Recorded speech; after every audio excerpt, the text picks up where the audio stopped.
Okay, you guys ready to get started? I don't like this mic, it's so loud. I'm gonna leave it away.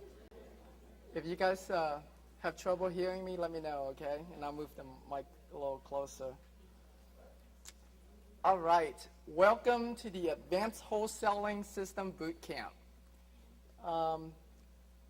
In front of your binder, open up to the very front, the front of the binder over here. The front cover of the binder. All right, I want everybody to take that sheet out, okay? And I want you to read that. That is your commitment for you to do at least one deal in the next 30 days that will net you at least $3,000 to $10,000, and for you to commit to repeating this proven system so that way you can consistently do so every 30 days. The very front.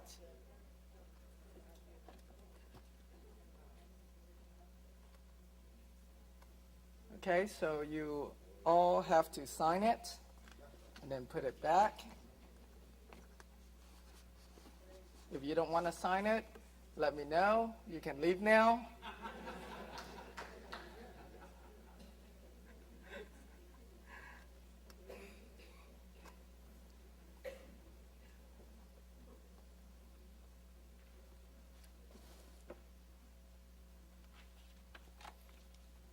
Okay, couple housekeeping items.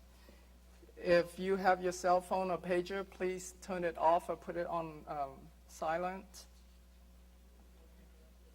If you have your laptop, you can go ahead and turn it off now unless you're planning to use it to take notes.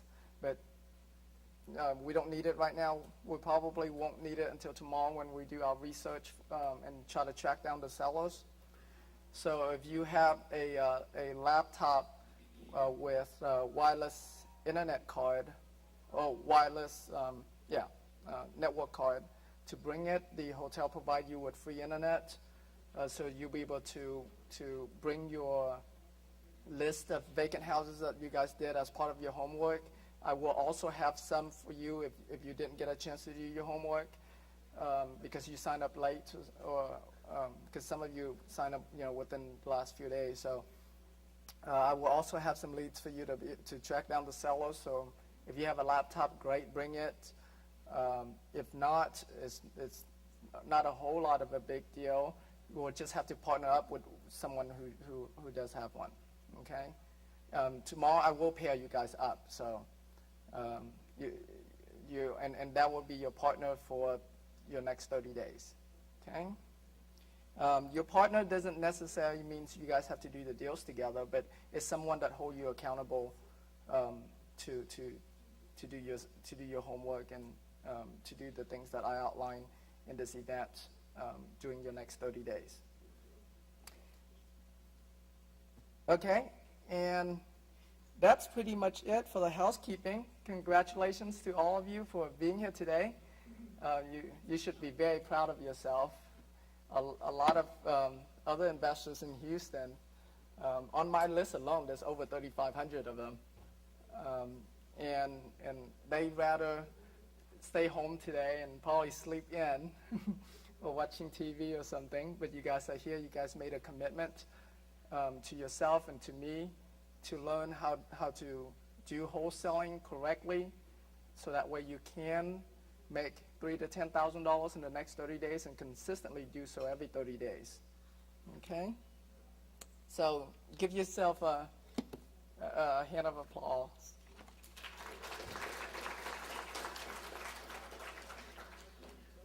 All right. I'm on page 2 now. Disclaimer. This seminar is designed to provide accurate information about the subject matter covered. It is not rendered as legal or accounting advice. Please seek competent professional services for any legal or other expert assistance. If I do touch on anything about corporation or tax-related or any legal or tax-related topic, it's all based on my opinion and what I know and what I do in my business. It is not a legal advice of any kind. Okay, so if you guys look for legal advice, you need to talk to your CPA or your attorney on that. All right, what are we going to be covered today and tomorrow? I'm on page 3, the table of contents. I'm going to give you a little introduction about who I am, and then I will also give you an overview about wholesaling houses and why you should choose wholesaling. We'll also talk about how to locate properties, how to identify the neighborhoods that are ideal for wholesale properties. We'll also talk about how to find the owners and track them down.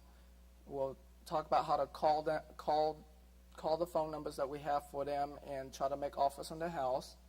We'll also talk about getting it under contract, getting your interest protected, and so that way the sellers can't back out on you or can't go behind your back and do another deal. Jerry's going to come up here and share with us his story really soon, right? Okay. And then we'll also talk about how to wholesale houses quickly so that way you can make your money within 30 days, okay? On a wholesale deal, it's rare that you have to go beyond 45 days. It's more often than not, it happens within 2 weeks. 14 to 30 days is very normal, but if you have to go to 45 days, that means that chances are you didn't get a good enough price on that property, and the whole thing is based on price, okay? It's payday, so we'll talk about how to double close or do an assignment of contract and get pay. And then we'll also, under the contracts and forms, not only I will talk about the contracts, but we'll go line by line where you guys will fill out the contract on your own, and I'll walk you through it so that way you learn how to fill out the contract. We'll go both for using a single one-page contract, which is really, really easy to use, and then we'll also talk about the 8-page track contract, and when we get to that section, I'll explain why I'm teaching you both of those. Okay, and then after that will be your 7 step-by-step action plan that starting after tomorrow when you leave, what you need to do to stay on. It'll be part of your homework and part of the assignments that you'll have.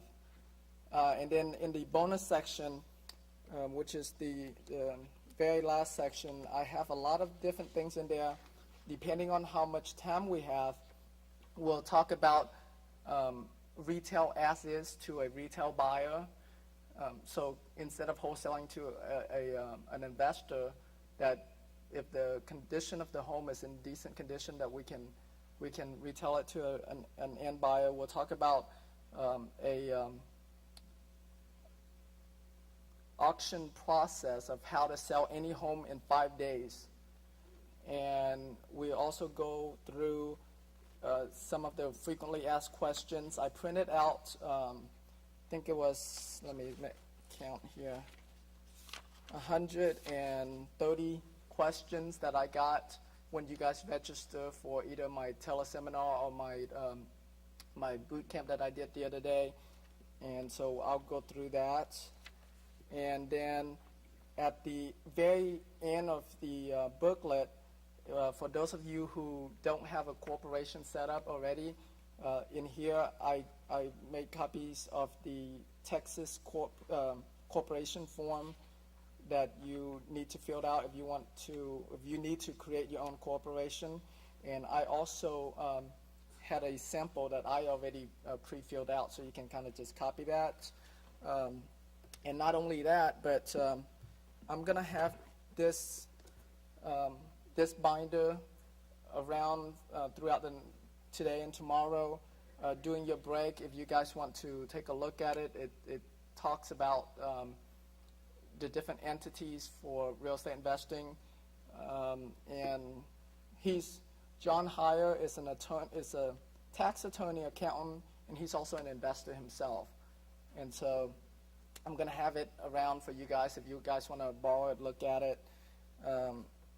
But that's pretty much it. And then in the back or in the front of the pockets of the binder, you see all different types of marketing materials that I will be discussed about throughout the event. And there's also a CD that has all your contracts and forms that you need. Okay. And all right, so let's get started. I am going to go, the amount of materials that I have put together should really be a 3 days boot camp and not a 2 days boot camp. But I try to jam as much of it into 2 days as possible. And so I'm going to go a little bit fast. If you need to slow me down or if you have questions, please write it down. We're going to take a break every hour and a half. And about 5 minutes before the break, I will let you guys know that, okay, we're about to take our break. If you have questions, to come to the microphone in the middle here and ask your questions. And so that way we don't interrupt while I'm explaining. And because what happens is I always get questions during the break. So by making you guys come up here and ask the questions before the break, so that way I can have my break during the break. Okay.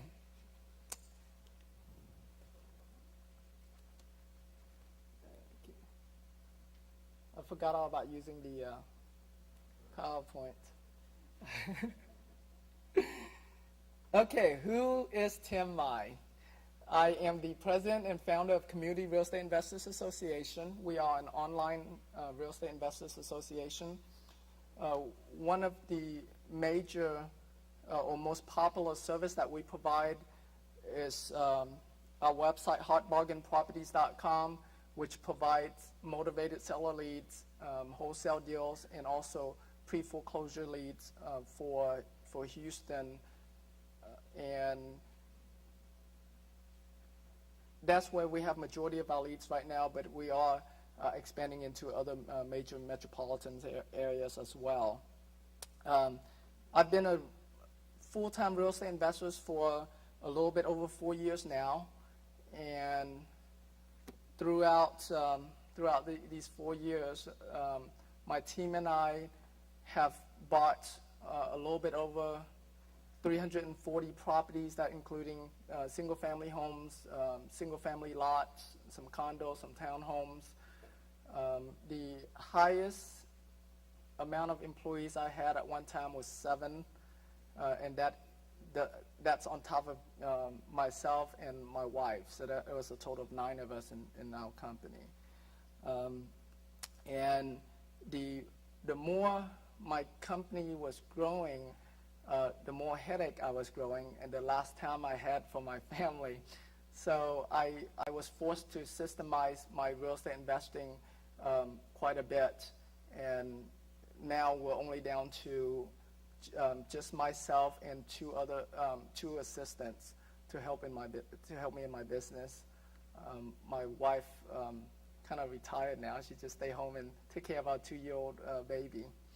So that's the system that I'll be teaching you guys about today. Okay. All right.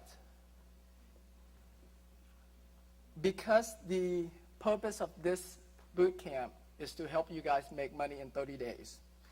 The fastest way for you to be able to make that money in 30 days is a real estate investing strategy called wholesaling. Have all of you guys heard me talk about your cash now and cash later strategies? Okay, so I don't need to talk about that anymore. But I mean, I'll just sum it up real quick. Basically, cash now strategies are the real estate investing strategies that allow you to make cash now, such as wholesaling, where you just selling your contract, or you're just flipping the property really quick, or rehabbing, where you're fixing up with the intention to resell it. Those are called cash now strategies. The cash later strategies are your long-term holds. So that'll be rental properties or subject to lease option type properties. And so because the focus of this event is to make money in 30 days, that's why we're talking specifically about wholesaling. And this, as we go on later, I'll compare the difference between wholesaling and rehabbing, which is they're both cash now strategies. Okay, what is wholesaling? Wholesaling basically is finding a bargain property or finding many bargain properties, put it under contract, and then immediately resell it to another investor at a higher price. And the money that you make, your profits, is the spread between how much you got it under contract for and how much you got it under contract to buy for and how much you got it under contract to sell for. And that would be your profit. Just to give you an example, if a property value of $100,000 and you got it under contract for $60,000, okay? And let's say if you found another investor, whether it's someone who's going to fix it up and rehab it, or someone who's going to fix up and rent it out, and you sell it to them, you agree to sell it to them for $70,000. The spread that you make is $10,000. So that's pretty much it. Okay, is that simple enough? So why wholesaling? The reason why I recommend wholesaling, okay, is because it's one of the strategies that you can do without the need for any money at all. Okay, so you don't have to come up with any money to buy the property. You don't need any credit because you're not even buying the property. And there's no risk because, or very minimal if anything, because you've never really bought the property. All you're doing is you're selling paper, you're selling a contract. And a lot of time when you wholesale, your name won't be on title at all, unless you choose to double close it, and that's the only time when your name is on title. And when it is on title, it's only on title for 15 minutes or an hour. So there's hardly any risk in it. There's no holding costs and there's no holding time because you're not buying the house. You're just flipping your contract, so you're kind of buying it and immediately reselling it in the same day. And so you don't have to hold it, or you don't have to pay mortgages on it or do any maintenance on it. You buy it as is and you sell it as is, okay? And that's why it's called wholesaling. And you can pretty much do this in any area, and it doesn't matter about the condition of the home, okay? It's all about price. It's not about condition. So, and also, wholesaling allows you to make money very quickly. Like I said, most wholesale deals you're closing between 14 to 30 days. It's not like when you rehab a property where you're looking at 3 to 8 months to get paid. Wholesaling is a lot quicker than that. There's an abundant supply of wholesale properties out there, or abundant supplies of properties out there. And there's not a whole lot of investors going after them. And I'll explain to you why later on.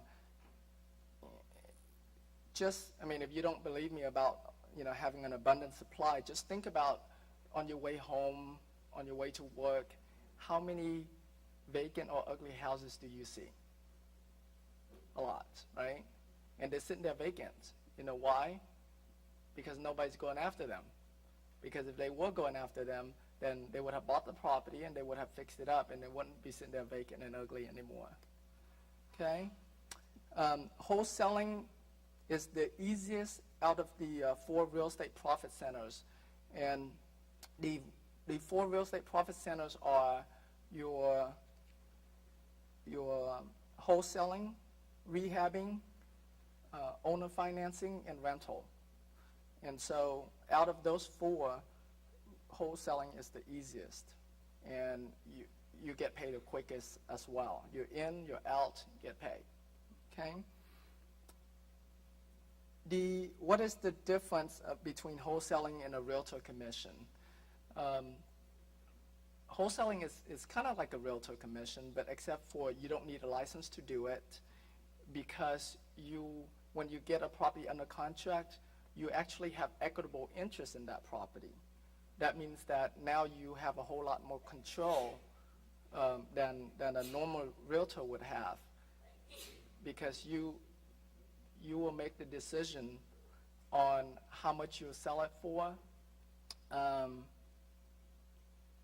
and so you have a whole lot more control in wholesaling than just through a normal commission. And wholesaling can be very, very, very profitable when you do it right. Okay? So what is the profit potential that you can make in wholesaling? On the low side, for part-time, and especially for new investors, making an average of $3,000 to $5,000 per deal is very easy, okay, very likely.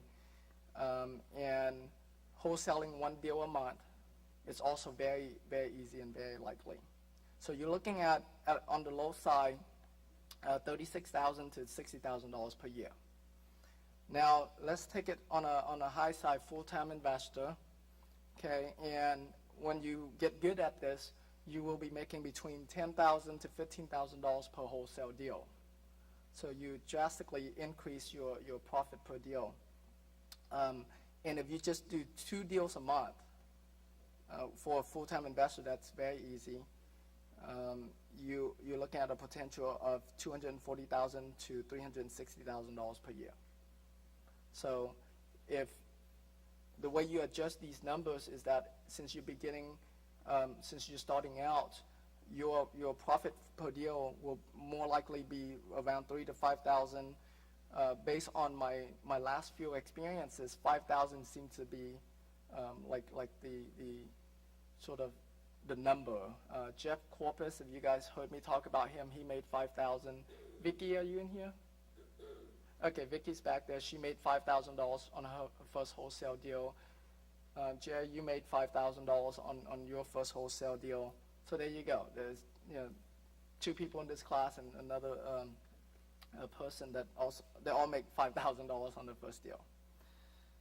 And so you adjust those numbers. So if your goal is to make $10,000 a month, and you know that you can get $5,000 per wholesale deal, then your goal should to be 2 deals a month. And then if your goal is higher than that, then you either increase your profit per deal or you increase the number of deals that you do.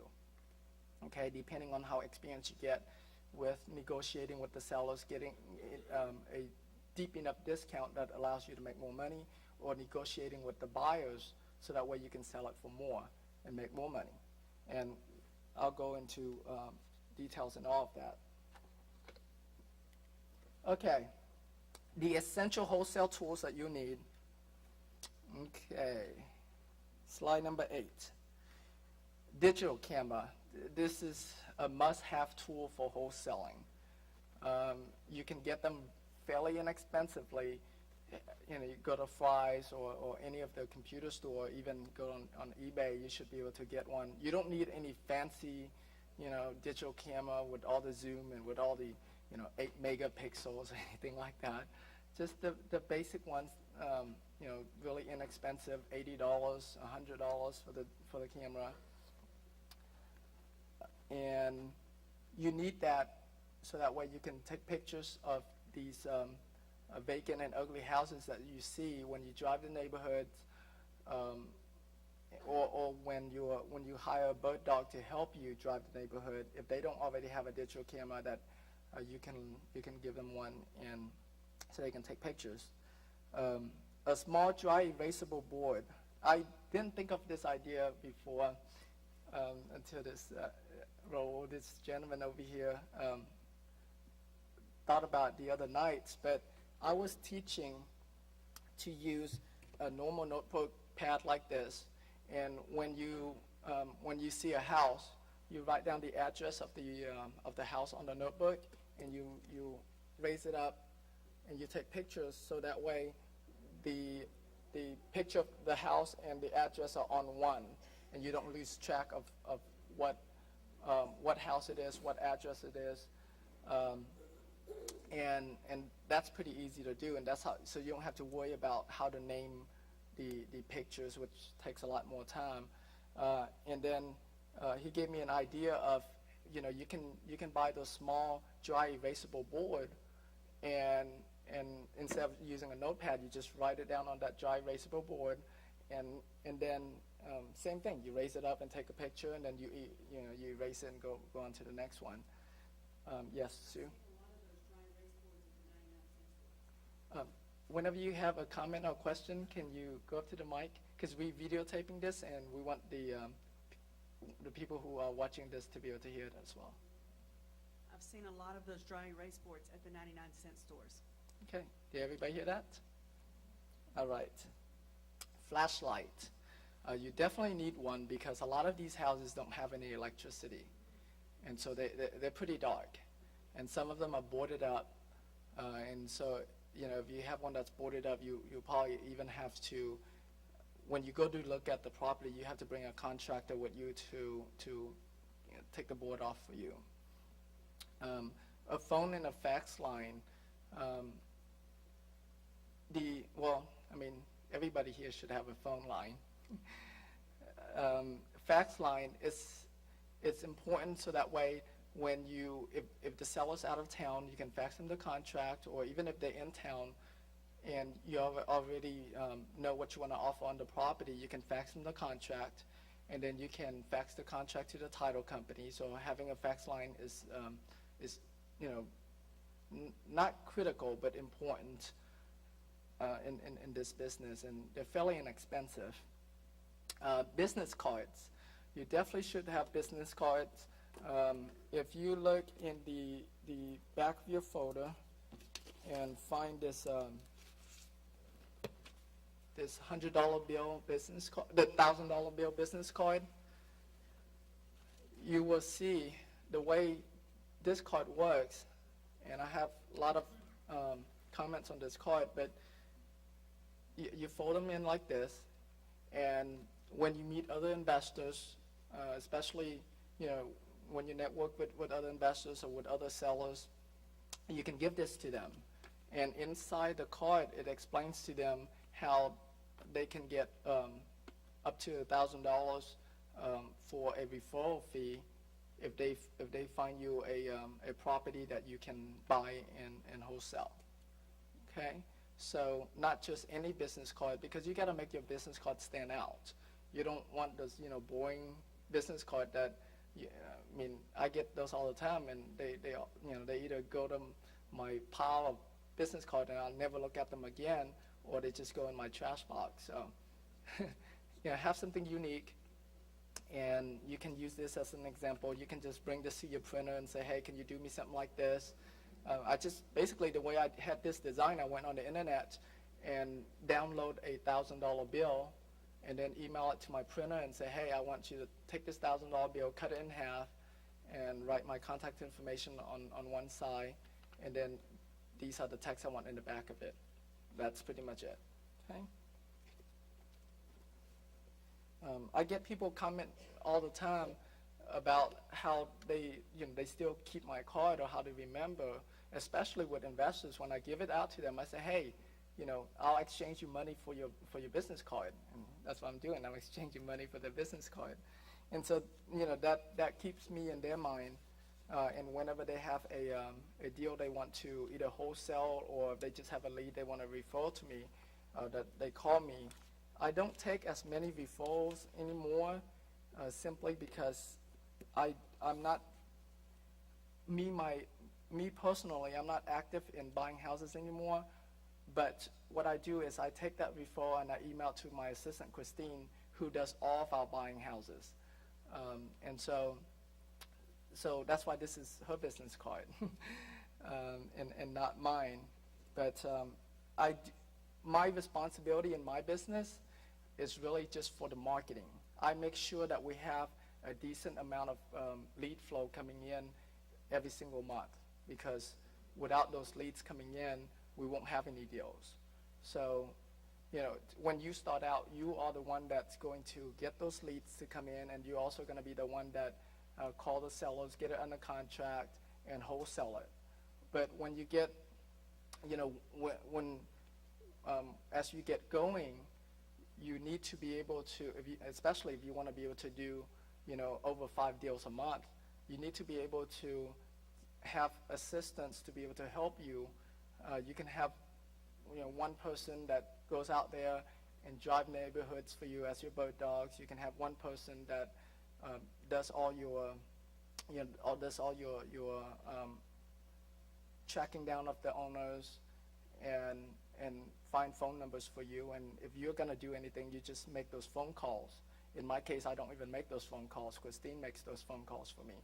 So I don't hand, from the time she find the property, put it under contract, wholesale it, I don't know anything until either the wire hits my bank account or the check comes to me.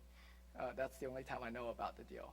So a lot of you guys call me up and ask me questions about certain deals. I wouldn't know. I have no clue. I just know when I get paid. Yeah, and I mean, which is how you guys would want to set up your business to be too. To start out, I didn't start out that way for sure. I mean, when I first started out, I was doing a lot of the work. I mean, I was the one that was out there putting out signs myself.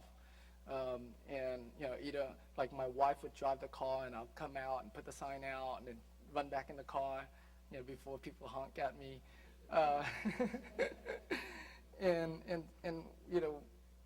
I remember my first couple rehabs that I did. I mean, my wife and I were out there doing the landscaping ourselves, because we wanted the house to look really nice. And so, I mean, I worked really hard in the beginning. I did a lot of stuff hands-on, but as my business grow, I can't be doing that all the time, because when you do that, your lead flow will stop because you're too busy doing other things and not spending enough time to do marketing to get more leads to come in, because this business is a numbers game.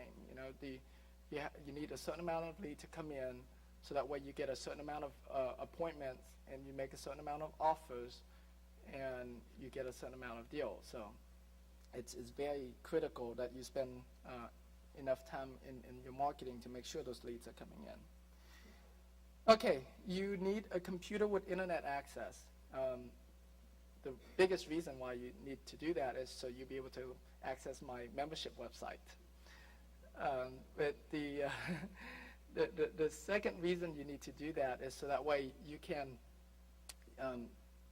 get access to either my website or other skip tracing websites that allows you to track down these sellers.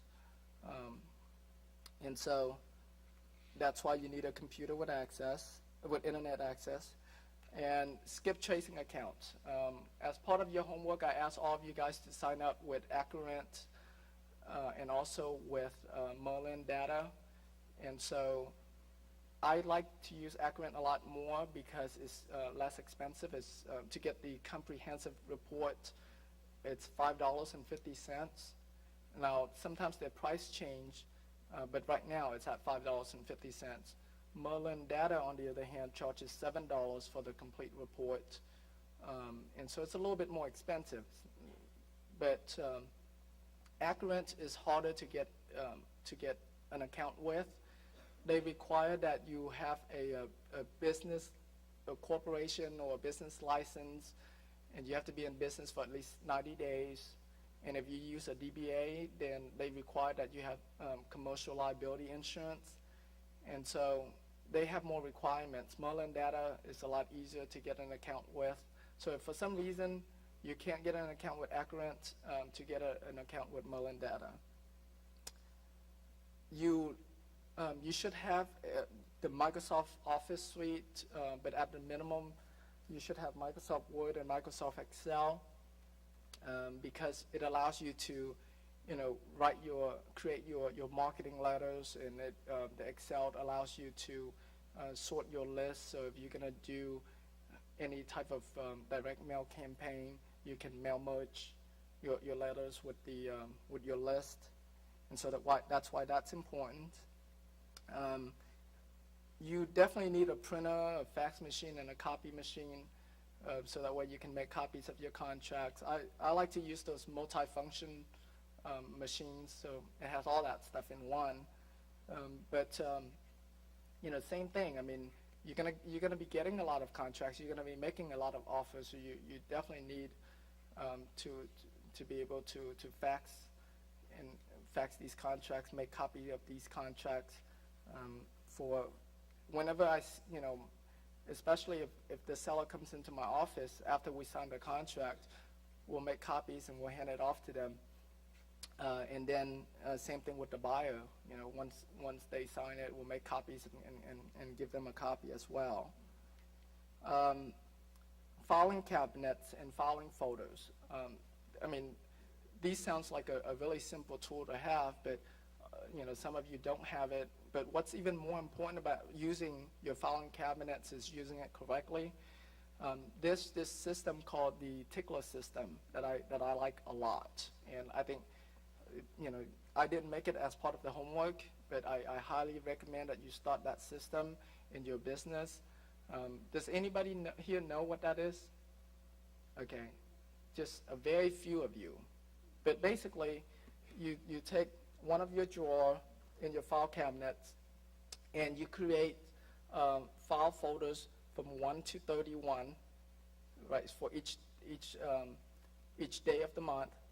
And then you also create another folder, one for every month. So January, February, March, and so on. And so the file folders for the days goes in front, for the month goes in the back, and I will use the example specifically for following up with sellers, but you can use it for anything you do in your business. So if you talk to a seller today, and you're supposed to follow up with them in 2 weeks, for example. So what you would then do is, let's say today is the 1st, and in 2 weeks from now, it would be the 14th. So then you take that property information sheet that you have and put it into the file folder 14. So each day that you start your work day, you just go into that day that you're on. So if today's the 1st, you would go into the file folder for the 1st. You pull everything out of that, and that's what you work on for that day. And so if you know you need to follow up with the sellers, then you know right away. And if you have assistants or your spouse helping you, same thing. They can go to your file cabinet for that day, and they know exactly which seller they need to follow up with. Follow up is one of the number one key to success in real estate. Okay, because without a follow-up system, you'll be just like any other investors around town, and a lot of them either not making it, or a few months down the road,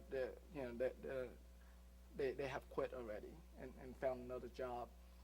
And so I have often buy houses 6-7 months after my first initial contact with the sellers. So I mean, sometimes it just takes that long to follow up with them, because when you first contacted them, they're not ready to sell yet, or they're not motivated enough to give you the kind of price you want. But 7 months down the road, their financial situation might change, or the property taxes might be coming due, and they don't have money to pay for the property taxes, or or they're going through a divorce, or whatever the situation might be. It changes.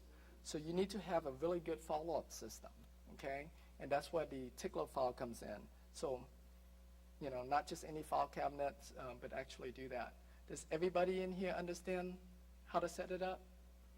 Okay. Well, who will commit to having it set up by Monday morning? Great. All right. I'm going to make you guys commit to, all the things that are very important, okay? And having that is so, so critical.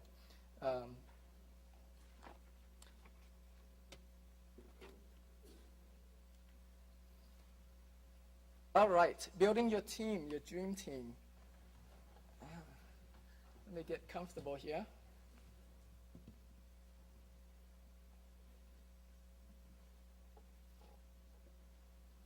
Real estate agents. If you're not a real estate agent yourself, or if you don't have a way to get access to the MLS, you need to find a real estate agent that you can work with, and either asking them to let you have have access, or for them to be able to pull comps for the properties for you. Okay, and if you just don't know any agents at all, how many people in here are real estate agents or brokers? Okay, look around you. You see all those people that raise their hands. Get with them. Okay. One of the major key in a class like this is networking. Okay, so make sure you get everybody's business cards, and don't just get the business card. Write down in the back of the card what it is that they specialize in, what it is that they do. If they tell you that they're a landlord, they buy houses and hold them for rental, they should be on the top of your list. Or if they tell you that, hey, I buy houses at 90% of value, they should also go on top of your list. Okay, but make a note of what it is that they do, what it is that they specialize in, so you know how to better leverage their services. It's all about leveraging. Leveraging other people's help is the key to your success. I mean, what about appraisers? Appraisers, well, they normally don't like to just run comps for you. They rather charge you $325 or $350 to do the whole appraisal. You don't need it. It's your buyer's job to get an appraisal, not you. And so just to run comps so you know what the value is, you don't need an appraiser for that. Okay?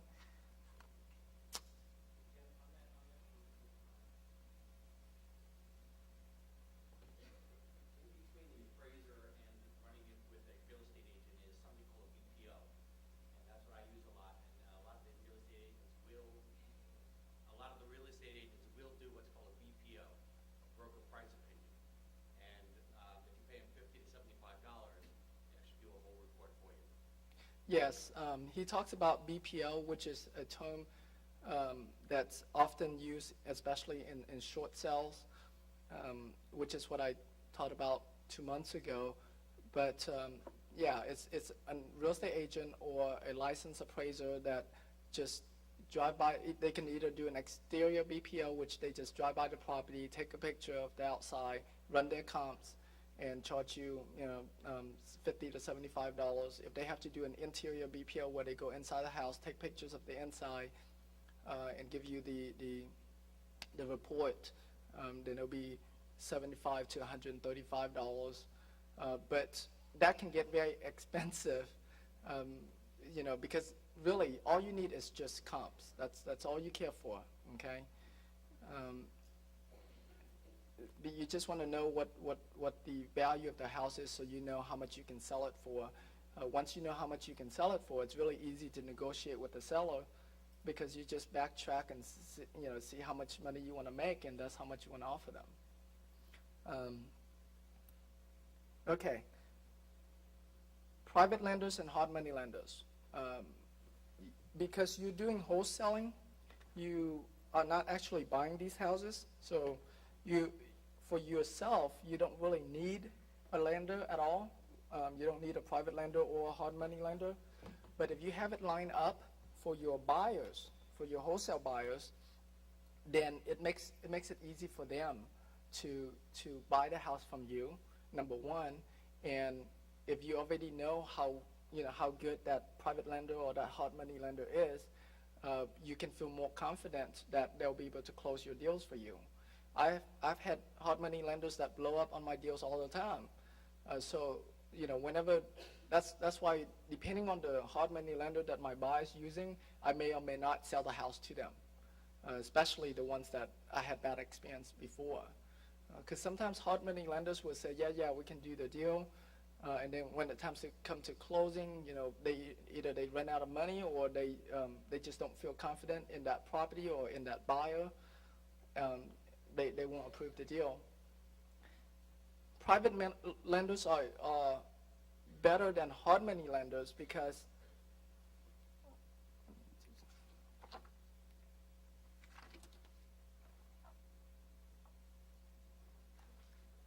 okay, actually, let me backtrack just a little bit. Slide number 10 about real estate agents. I list a couple people here in Houston that you can call that will do comps for you for a really either they'll either do your first comp for free or they'll do it for a very inexpensive amount, and they'll also do flat fee listings for you. So if you need agents outside of this room, you can do that. Okay. Back to private and hard money lenders. The difference between a private and a hard money lender is this. Private lenders are individuals like you and me that have money to loan. And so if you know that person directly, then you'll be able to borrow money from them at a much lower rate than a hard money lender. A hard money lender, they have connections to private lenders, or they have connections to banks that they can get lines of credit for. But a lot of them actually just use private lenders. So hard money lenders are basically a broker between you and the private lenders. So if you have access to the private lenders yourself, you don't have to pay the 2 to 5 points up front that the hard money lender charges. And they also charge you like 16 to 18% interest. If you find a private lender, a lot of time they don't charge you anything up front, or they only charge you 1 point, so 1%. And depending on your relationship with them, the interest rate could be anywhere from 10% to 15%. So it's a lot more inexpensive than a hard money lender. And in here, I also give you guys 2 names of people who do private lending themselves. They are both real estate attorneys, but they also have clients of theirs that do private lending. So if they can't loan you the money, sometimes they'll be able to refer you to one of their clients that can loan you the money, or they refer you to their networking group that you can come to, and there'll be a lot of private lenders there at the group that will loan you money. Quincy Long, for example, he owns American Title Company. He also owns Interest Retirement Services, which is an IRA custodian, and so he have a lot of people who have IRA money that will loan out of their IRA accounts. And when you go to his interest client mixers, I mean, I've seen as high as $11 million sitting in that little room. You just got to know who they are, but it's a lot of money, okay? And so definitely hook up with him and go to his client mixers.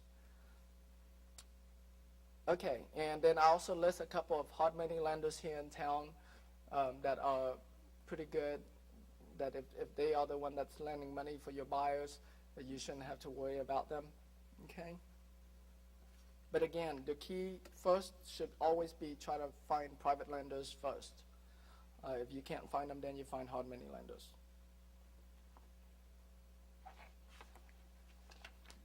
Title companies, page 12. You have to find title companies that know and that are willing to do double closings. Okay, not all title companies will do double closings. Double closings or simultaneous closings is when you buy and sell the property in the same day within that within the same date. And so you got to make sure that the title company you're working with, you ask them up front, do you do double closing? And they'll tell you. But here, American Point Title is the one that I use the most. I've also used StarTex Title before, and I've also used Alamo Title before. And so, and some of these, I think all of these title companies, they're not just in Houston, they have other locations in other cities and other states as well. So if you're not in Houston, then just check with the local branch. Some of the title companies that I know for sure won't do double closing would be like Chicago Title. They require that you have at least a 3 days period from the time you buy it to the time you sell it. So that won't work for you. First American Title, some do, some don't. So it depends. Fidelity Title, they used to do it, they don't anymore. So, make sure. And these, they change the requirement all the time. So just because they're doing it today doesn't mean they'll be doing it a month down the road. As their underwriting guidelines get stricter, they'll stop doing it. The reason why they stopped doing it, this happened about 2 years ago. I think it's when maybe 3 years ago, but there was a lot of mortgage fraud going where they buy the property and they get like a really inflated appraisal, and then flip that property, and that's why the term flip, when you use the term flip in the mortgage industry, it's very taboo. So don't use that term when you talk to a mortgage lender. But and because of all this mortgage fraud, that's why a title company had to get stricter on their guidelines, and that's why some of them, or a lot of them, are no longer doing double closings. Okay.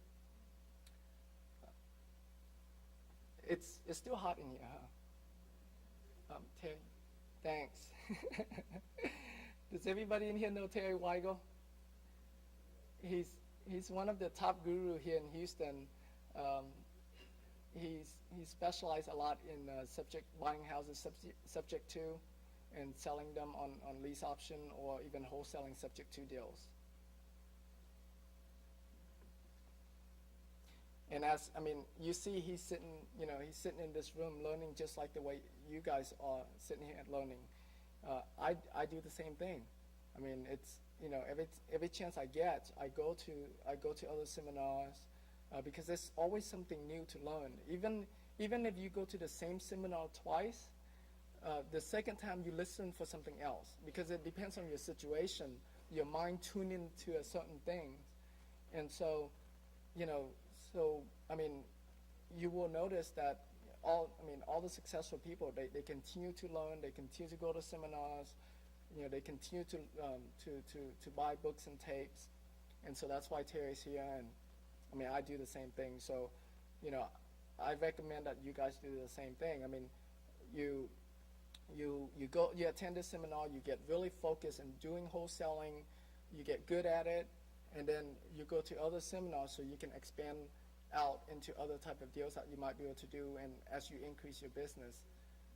So the reason why I'm able to do as many deals as I've done is because I know how to structure a deal many different ways, not just wholesaling. I know how to buy and wholesale it real quick. I know how to rehab. I know how to do either no rehab at all, just sell it as is, or doing a prehab, a semi-rehab and wholesale and sell it as is to a retail buyer. I mean, I know how to do subject to and short sales and all that stuff because I continue to learn and expand my mind. And what you guys learning, in this weekend is basically the knowledge that I've gained from going to different wholesaling seminars, for the past over 4 years, and put them all together, and of course also using what I have, what I do in my business, and incorporate into here. So you guys, this is probably over $20,000 worth of educational material just in this booklet alone that you guys are getting from me. So.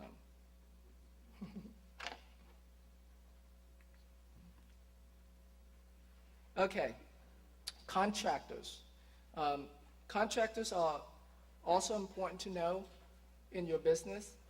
Also important to have is because whenever you have a property that, especially if you're going to buy it or if you're unsure about your repair bids, you can hire a contractor to come out and do the repair bids for you.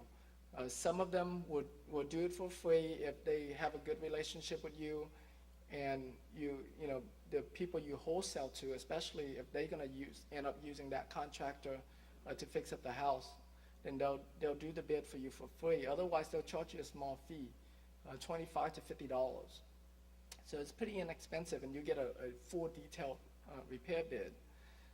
On my website, I have a software tool called the Instant Rehab Estimator.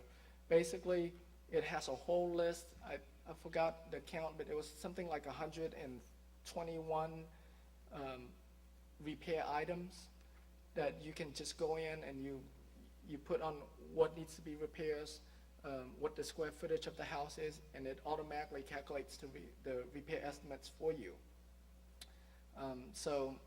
But that's a software tool, and it's not as accurate as if the contractor come out and get you the bid yourself. But what's really cool about that software is that it allows you to list out all the repairs that you think the house needs, and you can email it to 3 different contractors or even more than that, and they all will get the same list, the same repair list, the same square footage, and for them to fill out their prices for each of those things. And so if you get multiple bids, you'll be able to compare, item by item of who is bidding the price that you want. Okay. And don't always go for lowest bid because sometimes they might have low quality, and so that's not always good. Inspectors. You don't need an inspector yourself for doing wholesaling, but for your buyers, sometimes they require inspections. And so it's good to have all these contact information for them. So you become your buyer's provider pretty much. You have a title company for them. You have a hard money lender for them. You have an inspector for them. You have contractors for them. So doing business with you instead of other investors around town is much easier because you give them access to everything. Okay? And so, it's all part of building relationships. But if you do buy the house and rehab it yourself, I highly recommend that you get the house inspected. Don't just, trust your own instinct on these rehabs. Make sure you get a reliable inspector and get your bids. Get your repair list so that way you can get your accurate rehab bids. All right. We got that little overview out of the way. Now into the good stuff now. Identifying the ideal sellers for the kind of properties we're looking for, these wholesale properties. identifying the ideal properties in the neighborhoods. So, so that way you know exactly who and where and how you're going to market to them to be able to find your deals, okay? Okay, page 16. Who are the ideal sellers?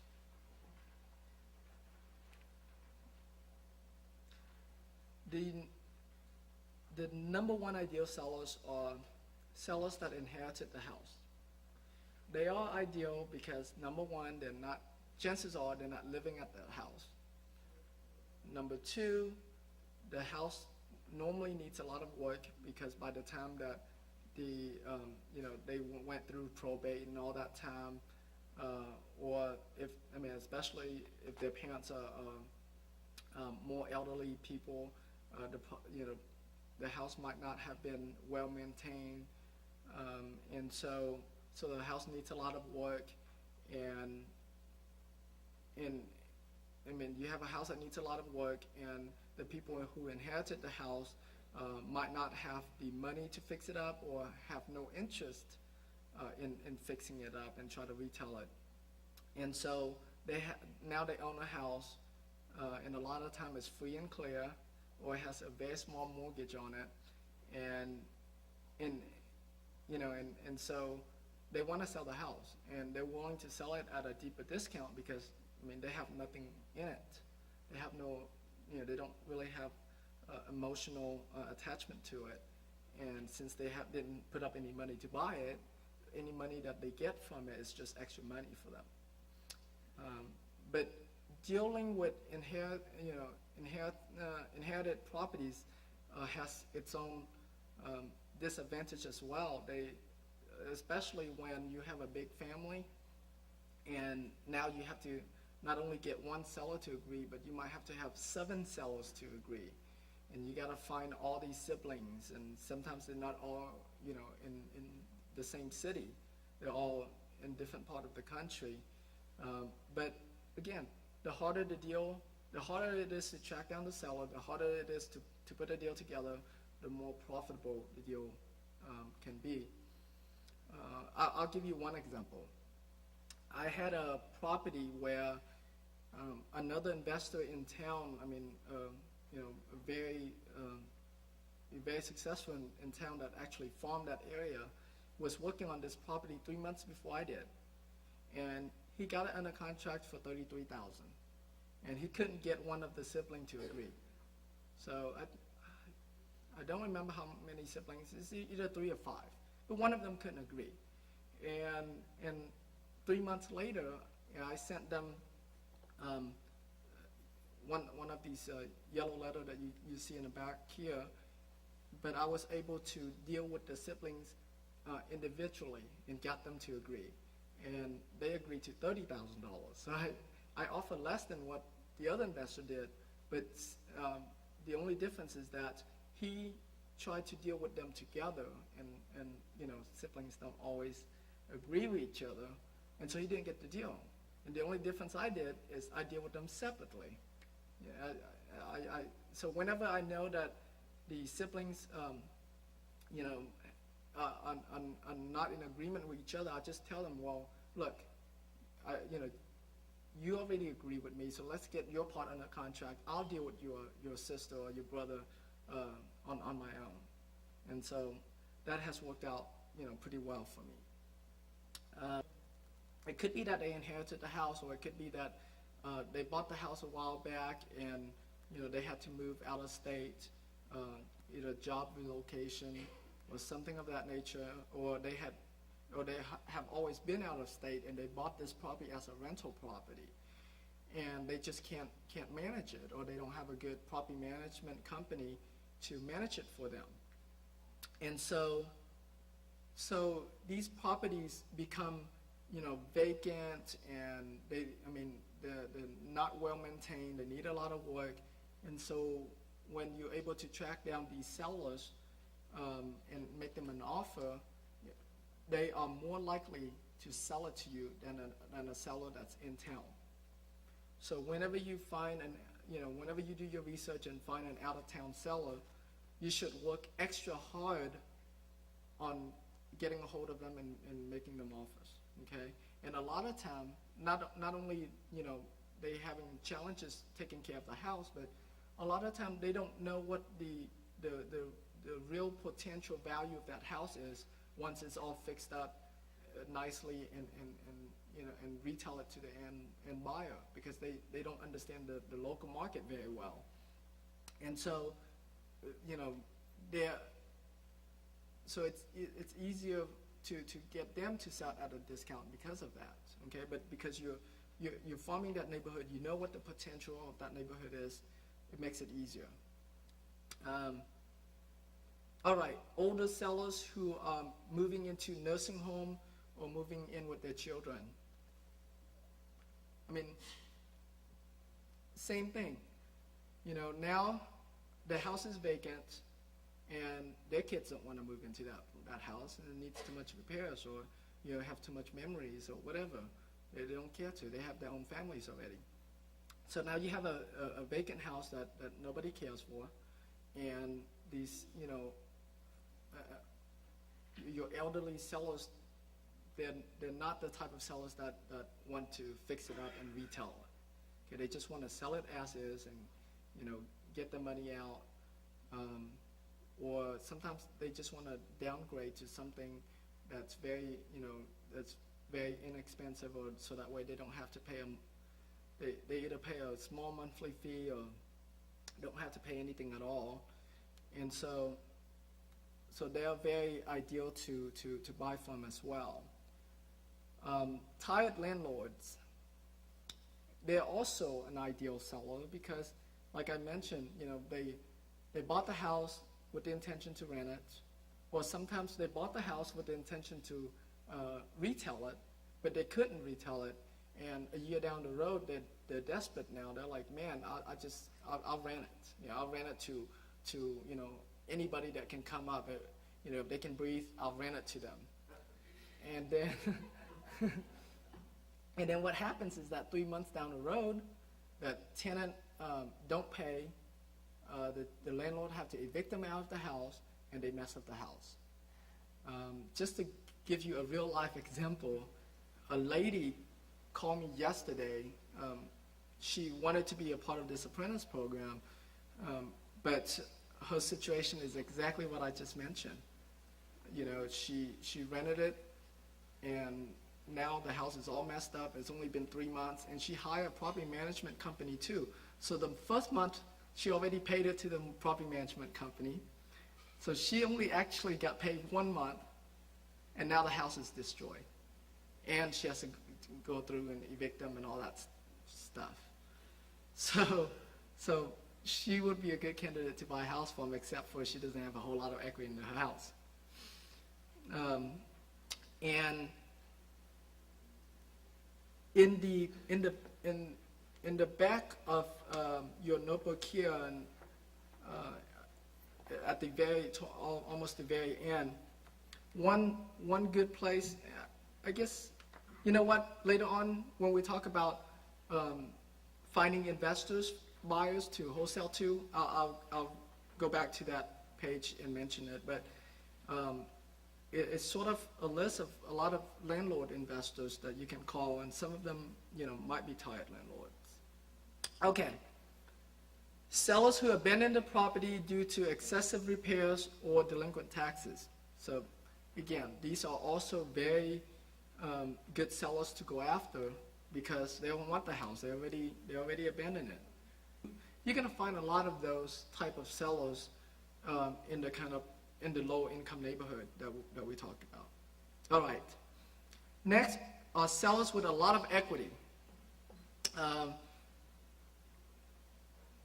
These sellers, typically they have owned a house for at least 10, 15, 20 years. And so, they built a lot of equity into the property. And because the house is also old, there's a higher chance for the house needs a lot of maintenance. And so they can't sell it to a retail buyer.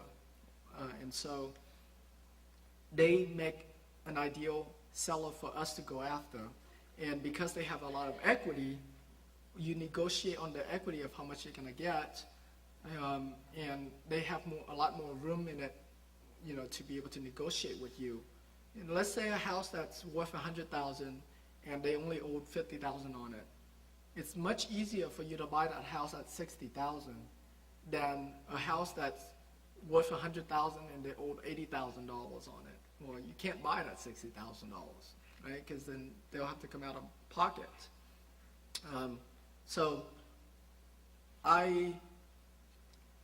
part of your 30 Days Apprentice program, I have updated into my my website, and you're all going to have access to this. All of you will have an account, and you'll be able to access it. But what I did was I took the data from Harris County Appraisal District, and had my programmer created the software to kind of study that data and give out a list of these, I call them ideal sellers in certain zip codes. So it'll give me a count of how many of sellers that have owned the house for at least 10 years in this zip code. How many sellers own the house for at least 15 years in this zip code. So based on that, you can kind of know where you need to concentrate your farming in. Okay, but especially tomorrow when I talk more about data and accessing the website, there's a whole lot other data that I study that you guys will be able to benefit from. Like you'll be able to know, okay, how old are the houses in this neighborhood? I separate them into the houses that were built in 1939 and older, houses that were built in the 40s, in the 50s, in the 60s, in the 70s, 80s, 90s. And so you know exactly what neighborhood you go after because it has a percentage, it has a count, it has a percentage. So that's why this class is very different from what you normally learn, because it's very focused into your targeted area, your targeted sellers, because if you're not targeted, your chance of success is, small, and you have to work a lot harder. But if you're targeted, then your chance of success is much higher. Think about it. You guys are all here because you have either actively investing in real estate or have raised your hand saying, I want to learn about investing in real estate. Can you imagine if I go out to Walmart and try to get people to sign up for this program? I'll have a really tough time, right? Yeah, exactly. Okay, what make these sellers ideal? Well, I mentioned earlier. Okay, go ahead. I wanted to go back to ideal sellers. Is there a particular system or mindset that you take in the amount of time that you spend on a particular situation? Basically, given there's abundance of properties out there, I come from a sales background, and there's basically a cutoff point where you cut your losses and you move on to the next one because you're losing a deal down the road. What is your mindset on that? We'll talk a lot about that when we get to pre-screen the sellers. Yeah, so we'll touch on that later on. But yeah, this is a numbers game. You don't work on one deal for half a year and say, hey, I couldn't make this thing work. No, you work on hundreds of deals, and so yeah, we'll talk about that. Who to just throw away, who to follow up, things of that nature. Oh, it's not? Okay. Okay. Let me go test it real quick.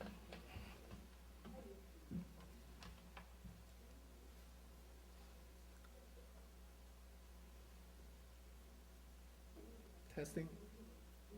Can you guys hear me? Okay.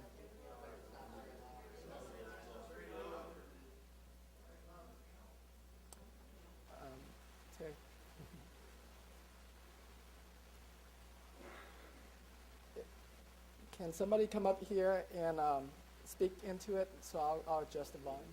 Oh, great. Okay, sir. Thank you. Mic test. Mic test. When y'all are tall, pull it up to you. I lowered it because I'm short. When you're tall, pull it up to you.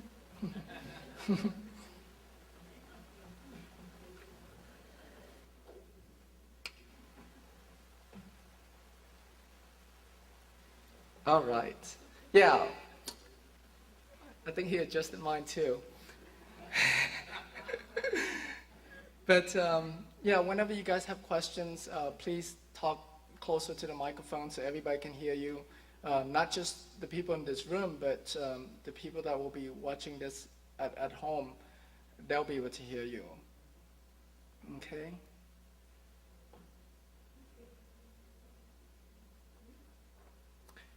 Why are these sellers ideal? Well, I said because they don't want the property. They already abandoned it. That's why it's vacant. Or that they couldn't maintain it. And so now the house is unmarketable. You know, it needs a lot of repairs. They can't sell it to a retail buyer. They can put on the MLS and try to sell it to, you know, the investors that look on the MLS for these type of properties, but still, it needs a lot of work. And so, you know, a lot of these sellers, when they know the amount of work that's needed in these properties, they don't think they can sell it at all. They don't think that they can sell it as is. They think that they would have to fix it up before they can sell it. And so by you contacting them and saying, hey, I'll buy your house, I'll buy it as is for cash, you know, I mean, they're all ears, okay? Some of these sellers, they might want to fix it up, but they don't have the money to do so, you know. I mean, and so that's why they're also ideal. Or sometimes they just don't have the time or the energy, especially, you know, elderly sellers. I mean, they don't care to fix it up, okay? And another reason why what makes them ideal is because of the condition that it's in, and because they've been living in that neighborhood for a long time, or because they are out of town, they don't know the true potential, the true value of that property once it's all fixed up to the retail market today. And so, you know, a lot of time they base their value on what the county appraisal district says it is. And you know, in many cases, especially in the lower income neighborhood, the county appraisal districts are not very accurate. They're a lot lower. And so a lot of these sellers, you know, they don't understand the true value if you were to fix it up nicely where the homeowner wants it, or, you know, if they know how to work with special financing to get the buyers 100% down, 100% financing, zero money down, you know, those type of financing. So they don't know all those things because they've either never done this before or they've only, you know, sold a house once.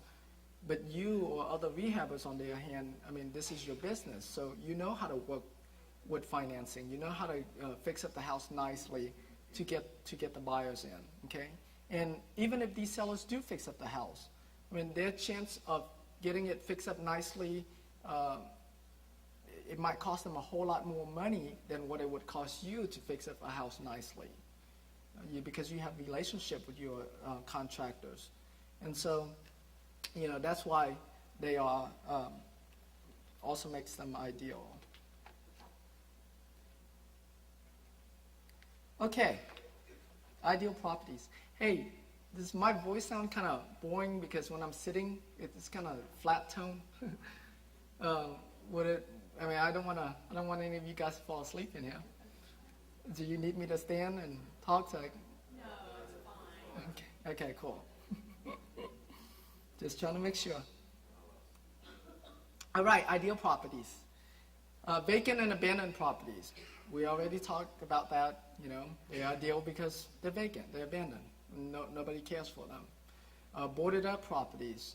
These properties, they either have city code violations or they have homeowner association violation. And so either the city, in the low income neighborhoods, then typically the city is the one that will make them board up the house, especially if the windows is broken or if the door is kicked in, because of vandalism. And so the city wants them to board them up. And in the nicer neighborhoods, in your moderate income and up neighborhood, where there's homeowner associations, they will make you board up the house if the windows or if the door is kicked in, because they don't want kids to go in there and damage the house. UVA is still pretty hot in here, right? Okay. All right, it's almost time for our break. We're like 3 minutes till break. So how about this? We'll stop here. Now it's time for questions. Did anybody have any questions up until now? You do? Okay, please go up to the mic. Are there any other resources besides the HCAD to get an accurate evaluation on a property besides having it inspected or having a BPO done on it or anything? Yes. The question is, if you guys didn't hear it, is are there any other resources besides your county appraisal districts to get an accurate value? Well, the most accurate place to get your value would be from the MLS comparable analysis, which is the report that your realtor can create for you.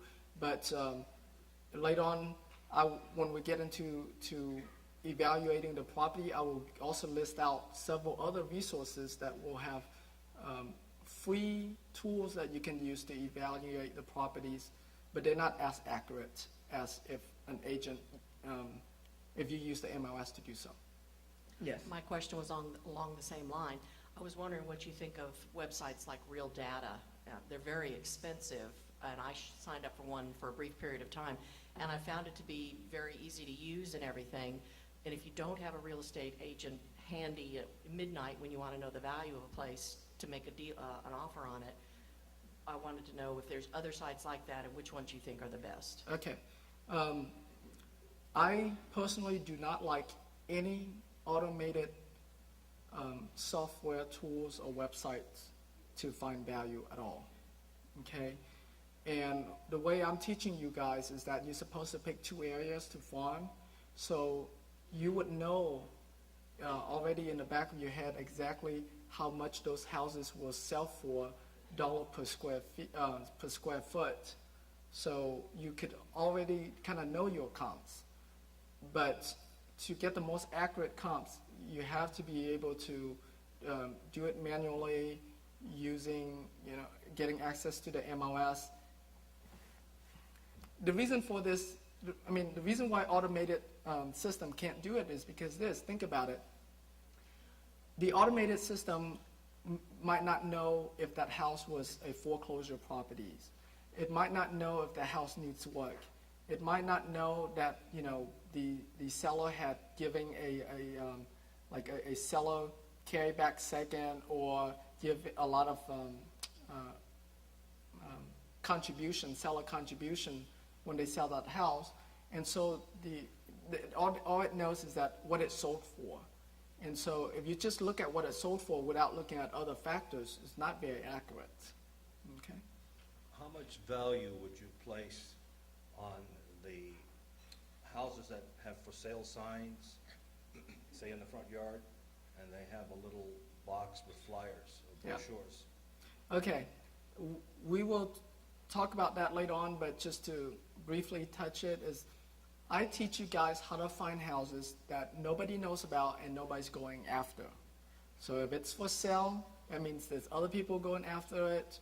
We're not that interested in it. And especially if it has an info box, that means that, they kind of know how to sell it. Or if the house is in nice condition, forget it. Not that particular house, but a house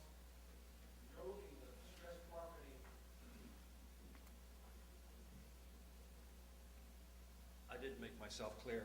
You're looking at a distressed property, and around the block, there's another house that's for sale.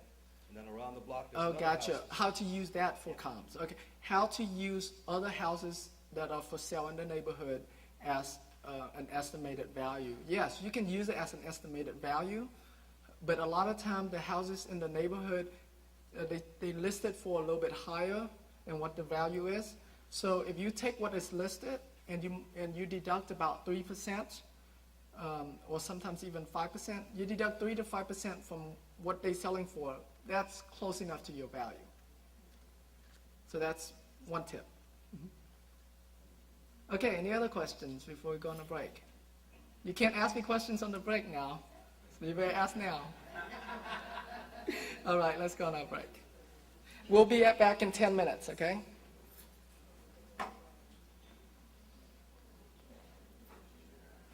If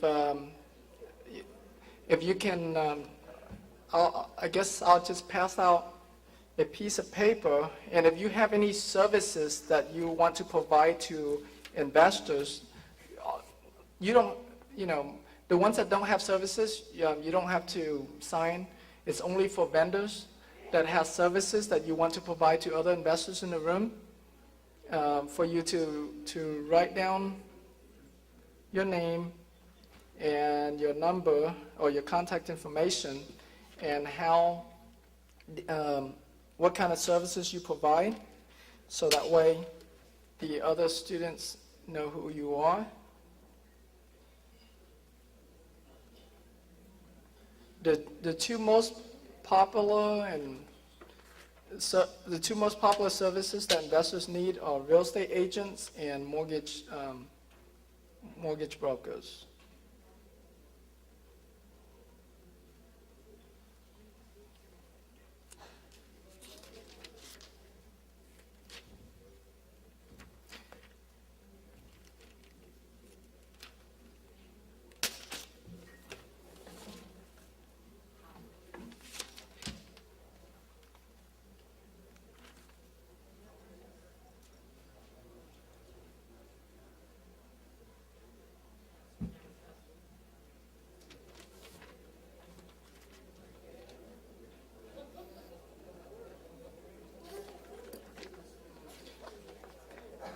Okay, just to make this event a little bit more fun, why don't we ask Jerry to come up here and tell us about his deal that he made $5,000 recently.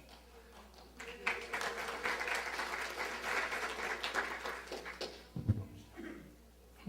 much time are you going to give me? A couple minutes? 30 seconds. 30 seconds. Yeah, I mean, not too long, but take as long as you want. Quick story. I had a friend that needed to sell a house. His mother was sick. He was moving to Missouri. On August 8th, we wrote up a contract for $83,000. At that time, I didn't know Tim. Pretty amazing when you hear what happened at the end of the story. I went to Office Depot and got a contract, used that contract. It was legal, it worked. Put it on Doug Smith's internet site. The next day, I had about 8 calls. 2 people came out and looked at the house. 2 people wanted to buy it. We signed a contract on August 14th for $88,000 as an assignment fee contract. And so I made $5,000. Well, in the whole process of this, and the mortgage, what you said about the mortgage people is so incredibly important. And at this time, I still didn't know Tim. Unfortunately, I was dealing with a very unscrupulous real estate agent who was also a mortgage broker. And they tried to put a loan out on this house for more than it appraised for. They had a $19,000 addition in the mortgage that was going to go to some fictitious construction company to rehab the house, which I later found out that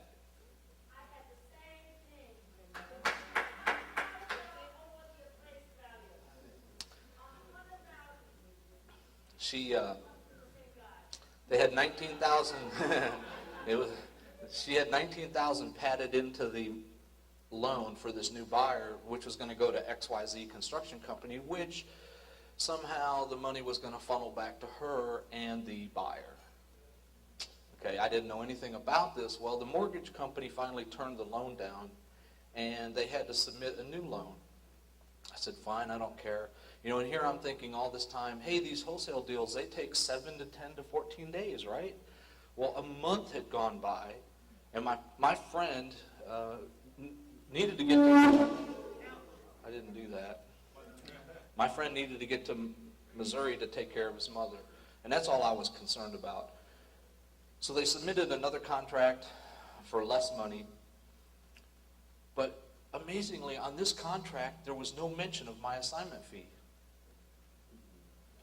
So I called this lady up and I said, hey, my assignment fee is not on here. Oh, well, we'll send it back with the assignment on it. Great, do it. She did. We got it signed. We sent it back in. Then I get another phone call that the mortgage company will not close if there's an assignment fee attached to it. Okay, so how are we going to get around this, Miss Agent? Well, what we'll do is at closing, I will pay you cash, but I'm going to take 20% out of it for taxes. This was 2 weeks ago. Last Thursday night, I sat at an IHOP with Tim at midnight. I had just met Tim. I was telling this story to Tim, and Tim said, Jerry, she's ripping you off. All you need is a 1099 and a cashier's check. There's no taxes involved. She won't have to pay taxes. But what you need to do is you need to, first thing in the morning, fill out an affidavit of memorandum of some form. I didn't know what it was. And you need to take it to the Harris County Courthouse, get it notarized, get it recorded, and you get a copy to the title company immediately. Now, that was last Friday. The house was scheduled to close yesterday. I did exactly what Tim said, and Tim told me, he said, listen, there's a chance it's not going to work because you only have, they have to have so many days to get this recorded. I did what they said. One young lady that he had listed up here, Mytran, with a Mayor Point title, she was the closing agent with the title company. She was excellent to work with. She called me Tuesday or Wednesday and said, I understand you've got this document recorded and we can't close the house unless you sign off on it. And I said, that's all I wanted to hear. So, this real estate agent that I was dealing with, who would not return my phone calls, called me. Well, first I called her Wednesday and I said, can we, our original deal was $5,000 assignment fee, cashier's check, 1099, everything's fine. You get your money, I get mine, the seller gets his, everybody's happy. She said, I will not give you a 1099. You will take whatever I give you and you will be happy with it. Now, all this time, Tim had told me about this form. I had this form. I knew I had this little ace in the hole. There was a second agent that was on the deal with her. He and I had a decent relationship. He called me yesterday morning and said, Jerry, it's a great day. We're closing at 4. And I said, well, maybe it is and maybe it's not. He goes, what do you mean? And I said, well, you don't know anything about this, but I have this little document on file. And this house will not close unless I sign off on it. And for me to sign off on it, I will have a cashier's check for $5,000, and I will have my 1099 at the closing table. Oh, Jerry, I don't know if this other lady, I won't mention her name, I don't know if she'll do that. And I said, Robert, you have worked so hard on this deal. I hate to see you lose your commission, and I know she doesn't want to lose hers. So I bet you might be able to persuade her in the next 4 or 5 hours to do what I need. We get to the closing table. Oh, she called me at 2 o'clock yesterday afternoon, all happy. Oh, we're going to closing. Everything's great. I need your legal name so I can fill out the documents correctly. Great, here's my legal name.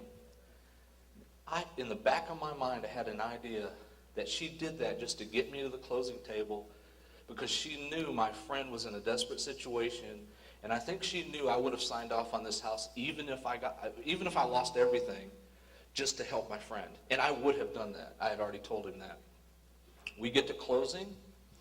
They slide the paper in front of me. We need you to sign off on this. I said, I'll be happy to when I see the cashier's check and the 1099. At that point, she said, sign the paper, you'll get your money later. And I just sat there and smiled, and I said, when I see the check and the 1099, I'll be happy to sign this. She pulls out her personal checkbook and starts to write a check. And I said, our agreement was a cashier's check. I will not take a personal check. Then I don't understand Vietnamese, but I think she swore at me in Vietnamese. Okay? And she said, I bank at Chase Bank, and it's 5 minutes from here. You will get your money after you sign the papers and we close. And I said, the bank is only 5 minutes from here? We've waited 7 weeks to turn this deal. Why don't you drive over to the bank and get a cashier's check, and we'll be here. She got up and she said, I will never do business with you again. And I said, that's your prerogative. In about 15 minutes, she came back. They called us into the room, and they slid the form in front of me, and they said, we need you to sign before we can close the deal.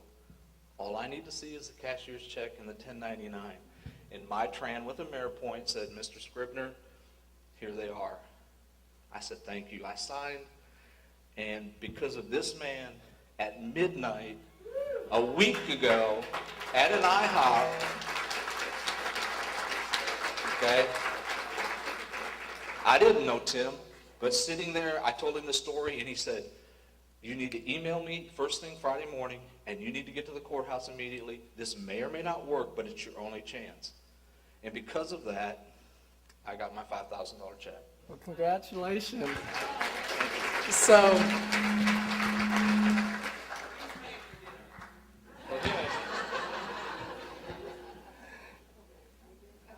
so how long was it from Friday until you actually got your check? From Thursday night is when you met me to you got your check. 8 days. 8 days. There you go. Yeah. Great. Thank you.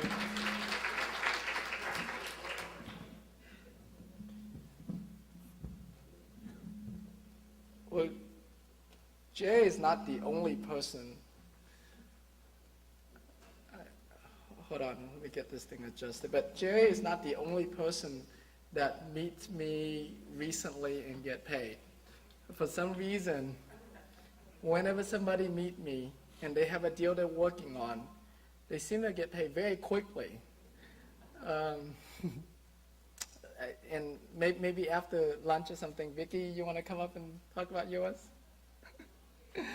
But yeah, I mean, she like, I don't know, 3 days after she met me or something, she got a house that she would have lost, and she made $5,000 on it.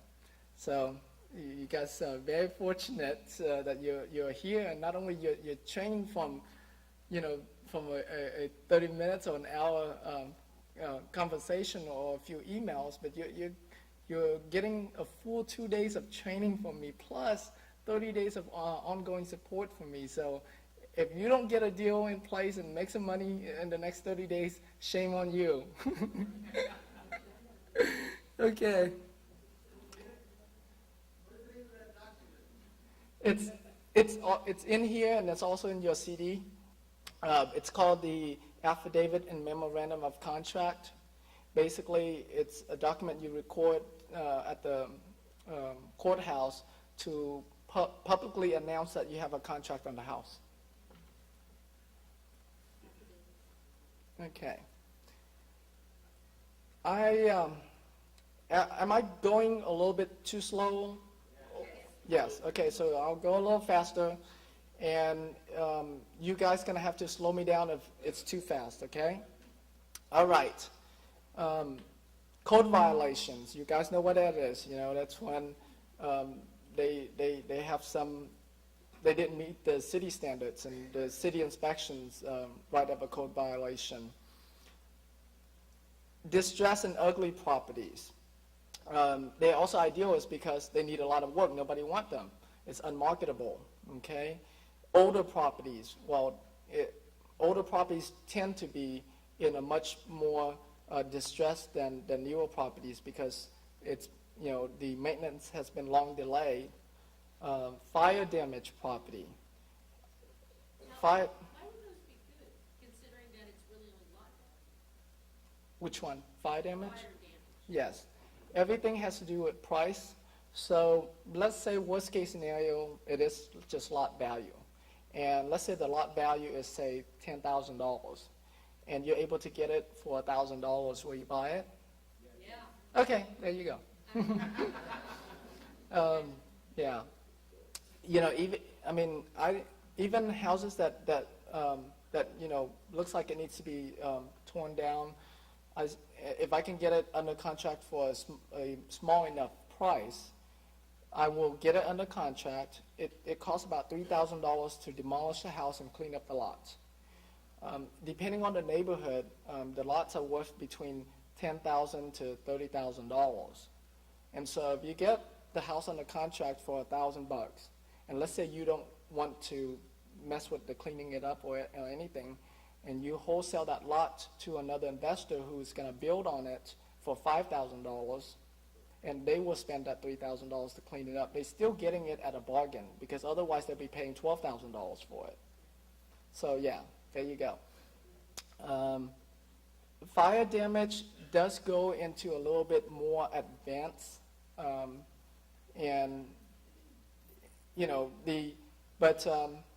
yeah, don't let them go. There's plenty of investors that buy fire damage house, especially if not the entire house is burned down.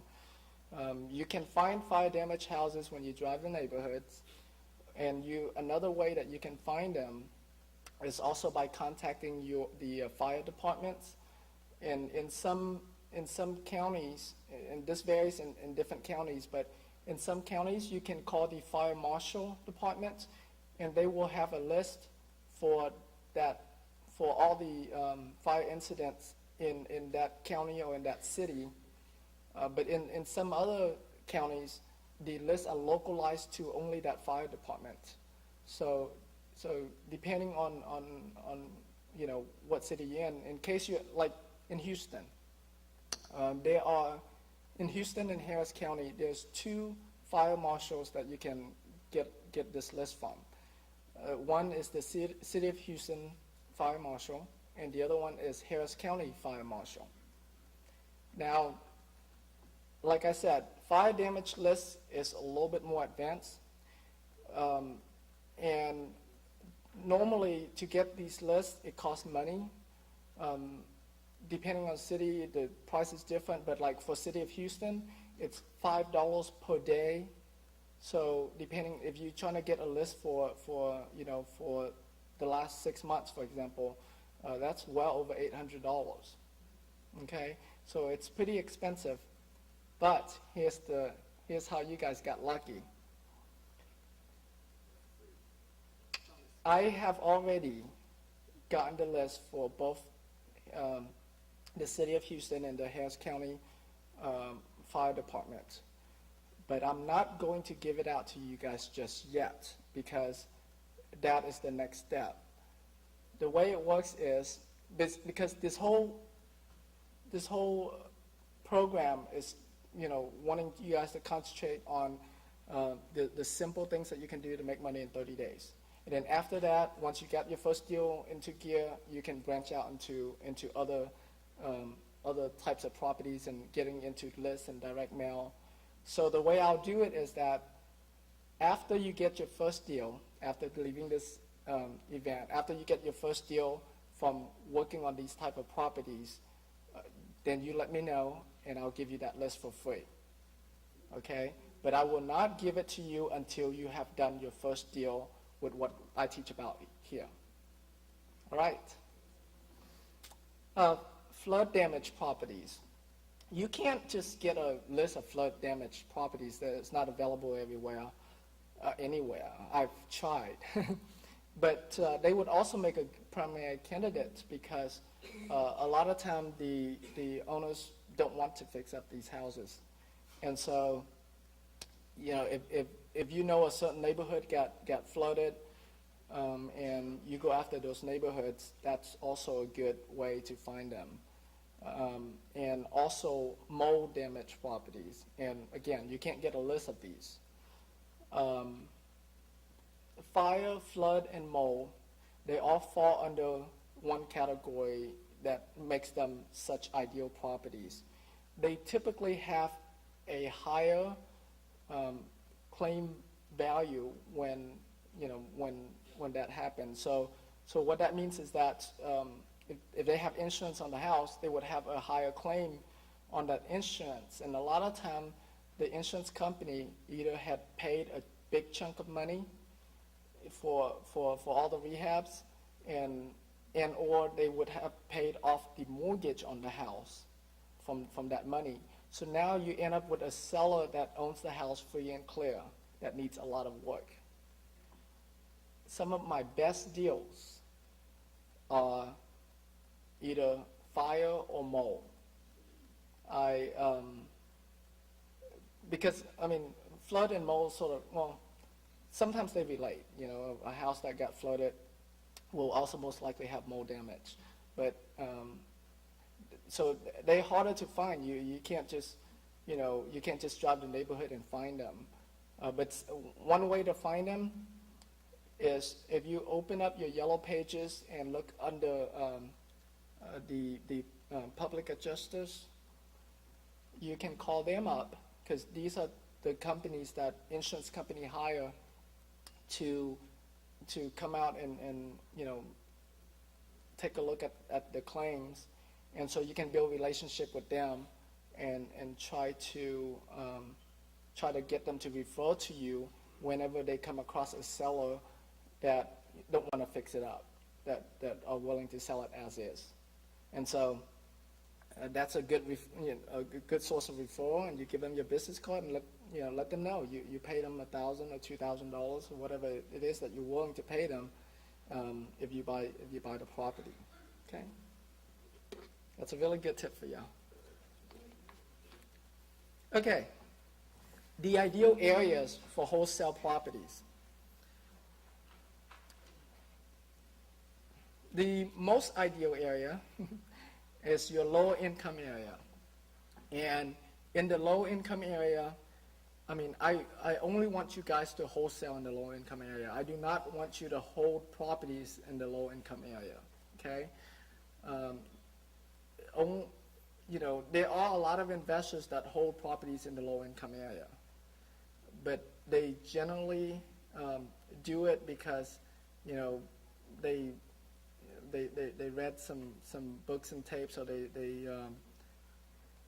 they've been to a seminar that teach them that you can get a lot of cash flow from those low income area. Well, there's no doubt about it. I mean, you can get $300-400 cash flow a month, but it also comes with a lot of headaches because of the type of tenants that you're dealing with in those areas.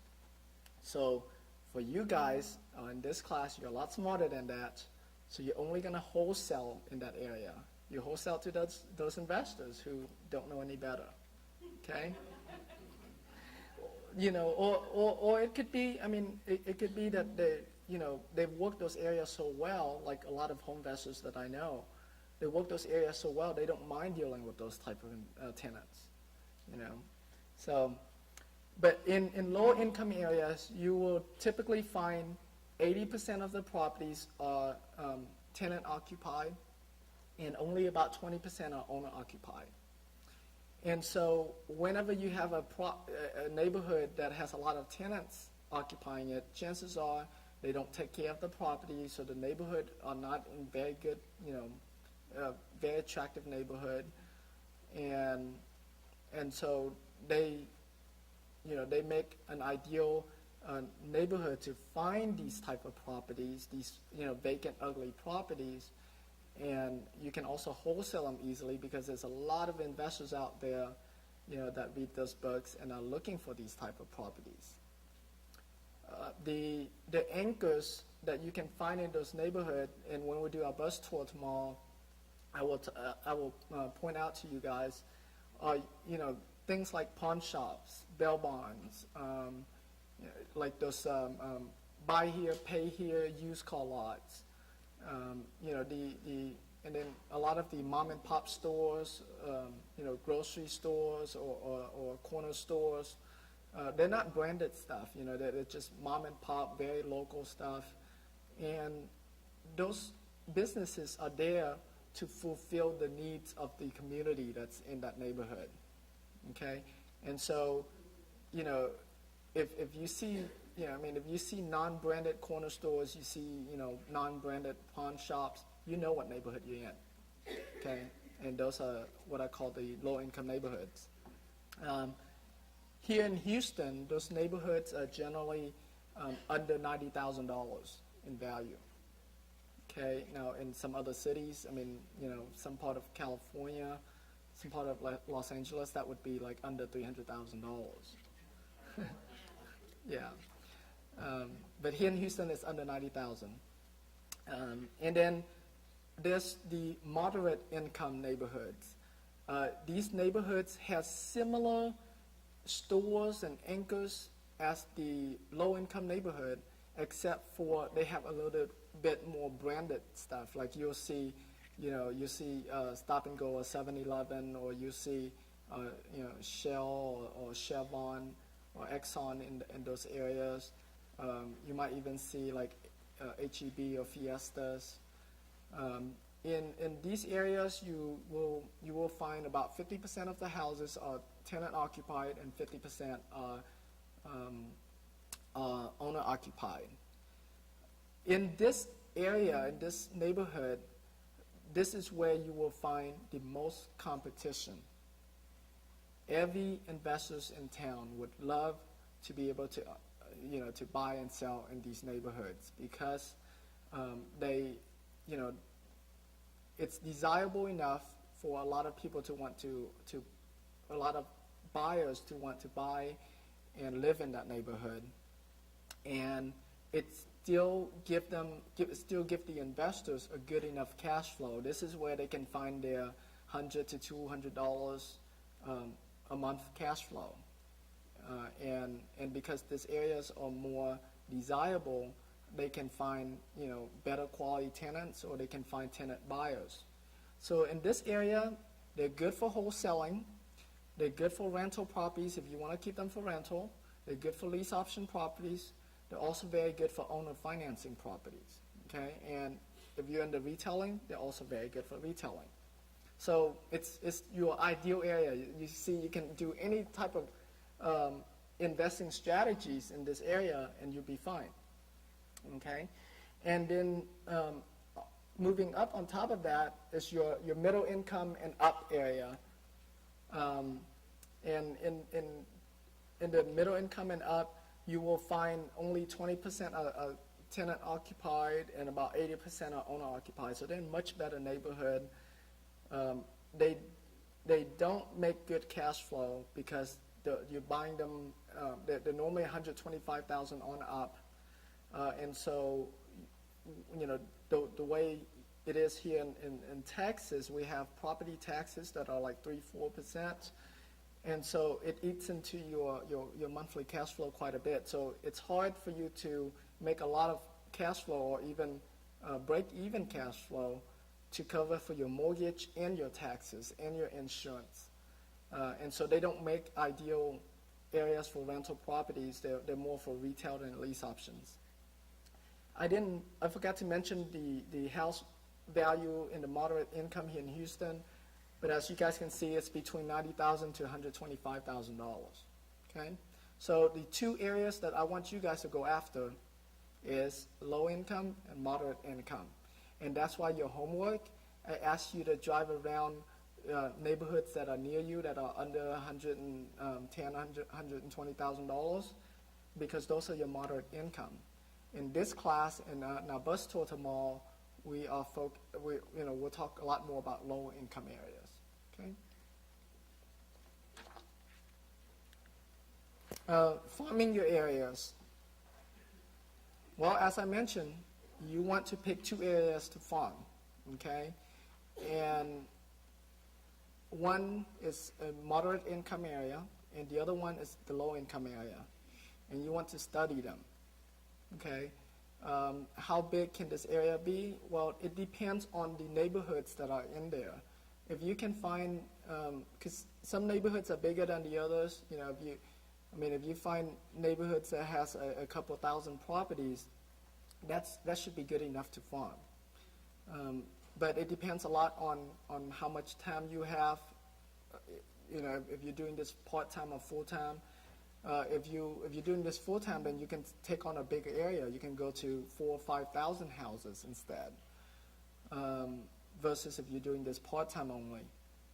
And so how big of an area really depends on you, but you concentrate first on the neighborhoods that has the most amount of ideal properties for you. What does that mean? You know, I mentioned about the ideals. They have more rundown houses. They're older homes. You know, they're built in the early 80s and older. You know, the older the better, because the chances are they need more work. You want to find one that has more tenant occupied than owner occupied. All those stuff that we talked about. So you pick from those areas first, or those neighborhoods first. You farm those. And then once you're done farming them and you got all your vacant houses that you need, and you need more, then you expand from there.